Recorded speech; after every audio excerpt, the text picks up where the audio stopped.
आज हम बात करेंगे हिंदी साहित्य के अपराजेय कवि निराला के बारे में। यूजीसी नेट में निराला की राम की शक्ति पूजा शामिल है, लेकिन सवाल उनके संपूर्ण साहित्य, उनके काव्य, उनके लेखन को लेकर आता है। निराला का पूरा नाम है सूर्यकांत त्रिपाठी निराला। 1897 में उनका जन्म बंगाल में हुआ था, मेदिनीपुर में। और निराला की माँ का देहांत बचपन में ही हो गया था। उनके पिता के साथ उनकी वो ज़्यादा बनती नहीं थी, यानी पिता का उनके प्रति व्यवहार अच्छा नहीं था। इसलिए कह सकते हैं कि निराला को बचपन से ही एक अभाव, अकेलापन, दुख,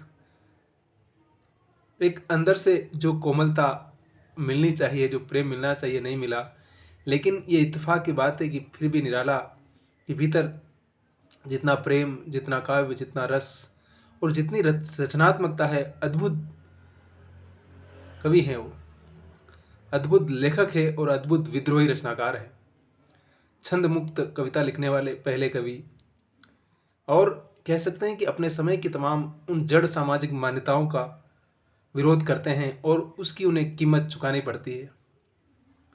मुझे लगता है कि निराला हिंदी साहित्य के एक ऐसे कवि हैं जो सारी उम्र अपने विद्रोही होने की कीमत चुकाते हैं और उस सामाजिक जीवन के साथ अपने आप को नहीं चला पाने के कारण उन्हें बोहेमियन भी कहा गया, कि जो कलाकार, जो आर्टिस्ट उस सामाजिक तारतम्य, जो कि सोकोल्ड जो सामाजिक मान्यताएं हैं, उनके साथ न तो जीना पसंद करता है, न उनको स्वीकार करता है, और वो अपनी एक दुनिया, एक नई क्रिएटिव दुनिया बनाता है जिसमें मनुष्य आज़ाद, मुक्त रहे, जहाँ उसे सोचने, समझने और चिंतन करने का मौका मिले, जिसे एक बेहतर दुनिया का स्वप्न कहा जाए। तो निराला बचपन से ही बोहेमियन थे, एक विद्रोही, एक ऐसा कलाकार जो सच में अपने उसूलों के प्रति बड़ा ईमानदार था। और उनकी ज़िंदगी में फिर उनकी पत्नी आती है जिनका नाम है मनोहरा देवी। लेकिन देखिए, निराला का भाग्य या दुर्भाग्य कहिए कि जिस चीज़ की उन्हें ज़िंदगी में ज़रूरत थी, मोहब्बत की, प्यार की, वो हमेशा उनकी ज़िंदगी से कहीं न कहीं दूर पीछे छूटता चला गया। और ये दर्द उस कवि की कविता में, उसकी रचना में हर जगह मुझे लगता है कि छलकता है। और किसी रचनाकार को समझने के लिए उसके जीवन को समझना बहुत ज़रूरी है। गाहे बगाए, जाने अनजाने, उसका जीवन उसकी रचनाओं में कहीं न कहीं झांकता ही है। उसकी रचनात्मकता के निर्माण में उसके जीवन का सबसे बड़ा योगदान होता है। उसका बैकग्राउंड क्या है, वो किस परिवेश से आता है, उसके अंदर की जो स्पिरिट है वो वहीं से पैदा होती है। तो निराला के साथ भी कुछ ऐसा ही था। उनका विवाह होता है मनोहरा देवी के साथ और 2 साल वो जीवन के बहुत ही सुकून से जीते हैं। बचपन में बंगाल में जन्म होने के कारण उन्हें हिंदी भी नहीं आती थी, लेकिन जब उनकी पत्नी ने उन्हें कहा कि हिंदी सीखना है, तो निराला हिंदी सीखते हैं बाकायदा, उनकी पत्नी के साथ रह कर के, या पत्नी के दबाव में आकर के, या पत्नी उनको सिखाती है। और बाद में निराला हिंदी में ही कविताएं लिखने लगते हैं। और हम जानते हैं कि निराला हिंदी के कवि है, बांग्ला के कवि नहीं है। वो इंस्पायर होते हैं विवेकानंद से, रामकृष्ण परमहंस से, रविन्द्रनाथ टैगोर से, अपने समय के जो बड़े चिंतक थे, विचारक थे। और जब हम उनकी उस काव्य में देखते हैं तो सारे विचार कहीं न कहीं उनके अवचेतन में लगातार रन कर रहे होते हैं। उनकी बेटी थी सरोज, जो उनके जीवन का, उनके भाग्य का सबसे बड़ा सहारा थी। उनकी जो सास थी, उन्होंने कहा कि आप दूसरी शादी कर लीजिए, लेकिन निराला इसके लिए तैयार नहीं होते हैं। तो उन्हें कहा गया कि नहीं, आपकी भाग्य में लिखा हुआ है, आपका उसमें कुंडली में है, जो कि आमतौर पर लोग इसकी चर्चा करके हमारे भाग्य का निर्धारण करने की कोशिश गाहे बगाहे करते रहते हैं। तो निराला ने उसको स्वीकार न करके अपने जीवन के अकेलेपन को कहा कि मेरी बेटी है, मैं इसके सारे अपने जीवन को खूबसूरत बना लूँगा और जी लूँगा आगे। लेकिन जब बेटी का विवाह करवाते हैं तो उसकी भी मृत्यु हो जाती है। 19 वर्ष की जब अवस्था में प्रवेश करती है वो, और वो भी इस दुनिया से विदा कर देती है। निराला then now alone, very alone. They have no anyone person understand Nirala, their physical and their mental desire, not anyone now. So Nirala life is going on very alone and they going like the depression and many problems. तो जब हम निराला के जीवन को यहाँ से समझने की कोशिश करते हैं कि उनकी बेटी के मरने के बाद वो अपनी बेटी के ऊपर सरोज स्मृति नाम से 1935 में एक लंबा शोक गीत लिखते हैं, जिसको हिंदी का शोक गीत कहा जाता है। उसके बाद 36 में उनकी कविता आती है राम की शक्ति पूजा, जो कि राम के माध्यम से साधना, जिसमें वो कहते हैं कि शक्ति की करो मौलिक कल्पना, होगी जय होगी जय। तो इसको हम भारतीय स्वतंत्रता आंदोलन के संदर्भ में भी जोड़ के समझने की कोशिश करते हैं कि निराला किस प्रकार से उस भारतीय फ्रीडम मूवमेंट के विचार भी अपनी कविता में दर्ज कर रहे थे कि अगर हम सब लोग मिल करके एक साथ लड़ेंगे, एक साथ काम करेंगे, तो हमें एक दिन आज़ादी मिलेगी और हमें शक्ति की मौलिक कल्पना करनी है। हमें अपनी जनता की शक्ति को पहचानना है, क्योंकि जनयुद्ध है। तो फिर निराला के जीवन में ये सब चलता है, और जब उनकी बेटी की मृत्यु हो जाती है तो देखिए उसमें कहते हैं कि वो कहते हैं कि दुखी जीवन की कथा रही, क्या कहूँ आज जो मैं नहीं कही। कहते हैं कि मैं एक अभागा पिता हूँ, अपनी बेटी के लिए कुछ नहीं कर सका, अपने परिवार के लिए कुछ नहीं कर सका। कहते हैं कि मैं अच्छा लिखता हूँ, लेकिन मैंने उसको व्यवसाय के रूप में नहीं अपनाया, मैंने उससे पैसा नहीं कमाया। मैं एक कवि के रूप में लोक जन के लिए लिखता रहा। निराला को साहित्य, कला, संगीत सबका ज्ञान था, अच्छा गाते भी थे वो, अच्छा हारमोनियम बजाते थे। लेकिन देखिए जब बेटी की मृत्यु हो जाती है, उसके बाद कैसे उनका जीवन त्रासदियों में चला जाता है, और बहुत ही कम उम्र में, कह सकते हैं कि सिर्फ 58 साल की उम्र में निराला दुनिया से चले जाते हैं।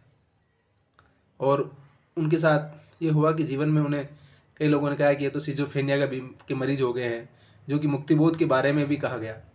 देखिए समाज आपके बारे में कब क्या अवधारणा बनाता है, इसके बारे में हम नहीं कह सकते हैं। तो निराला दुर्भाग्य से रांची के उस साइकेट्रिक, उस चिकित्सालय में भी भर्ती रहे, और अंत में उनकी 1961 में मृत्यु हो जाती है।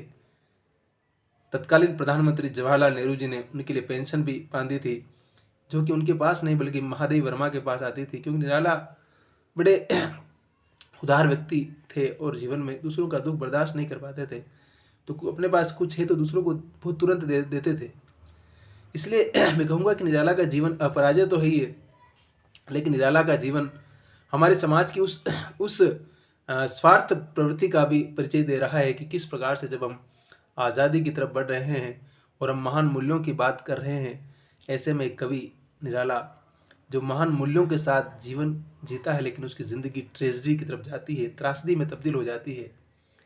यानी समाज पर्ण की तरफ जा रहा था, पैसे की तरफ जा रहा है। ये पूंजीवादी व्यवस्था का पूरी तरह से स्वीकार था, और समाज उन मूल्यों, जिन मूल्यों की बात चाहे आप आज़ादी के समय करते रहें, चाहे पहले करते रहें, चाहे महान मूल्यों की बात, लेकिन समाज उन मूल्यों को कहीं खारिज कर रहा होता है। इसीलिए निराला जैसे कवि का जीवन, जो कि एक रचनाधर्मी और अपने सिद्धांतों और उसूलों पर जीने वाला होने के बावजूद एक त्रासदी, एक दुख की कहानी में तब्दील हो जाता है। और रामविलास जी ने उन पर लिखा बाद में निराला की साहित्य साधना, दूधनाथ सिंह ने लिखा आत्महंता आस्था, ऐसे करके कई लोगों ने उन पर लिखा, और उनकी काव्य को हिंदी आलोचना में, और बाद में कई विदेशी राइटर ने उसका इंग्लिश में अनुवाद भी किया। आज निराला दुनिया की तमाम भाषाओं में जा चुके हैं, लेकिन एक कवि जिसकी रचनाओं को छापकर प्रकाशक कितना पैसा कमा के पैसे वाले हो गए, अकूत पूंजी बना ली, बाद में लोगों ने क्या क्या नहीं किया, लेकिन उस कवि का जीवन विक्षिप्त, बोहेमियन और एक त्रासदी और डिप्रेशन में चला गया हो, जैसा कि मुक्तिबोध के साथ भी हुआ।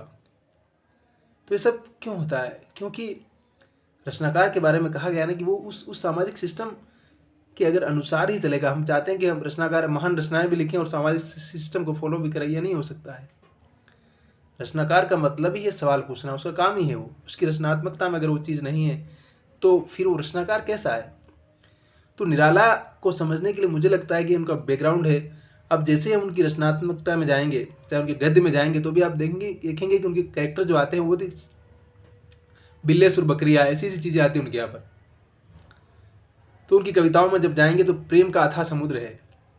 चाहे वो कहते हैं कि मैं चूक गया हूँ, वो चूक गए क्योंकि वो देखिए दुनियादारी में चूक गए हैं। इसलिए निराला जैसे बड़े कवि को समझने के लिए हमें अपने उस समय की विचारधारा, उस विचार को भी समझना होगा, निराला के जीवन के इस बैकग्राउंड को भी समझना होगा कि निराला अपने आप को निरंतर साधते रहे, लेकिन वो शायद दुनियादारी में नहीं साध पाए अपने आप को। जहाँ लोग सिर्फ अपने स्वार्थ के लिए जीते हैं, वहाँ निराला जैसा उदार और सच्चा इंसान विक्षिप्त नहीं होगा तो क्या होगा।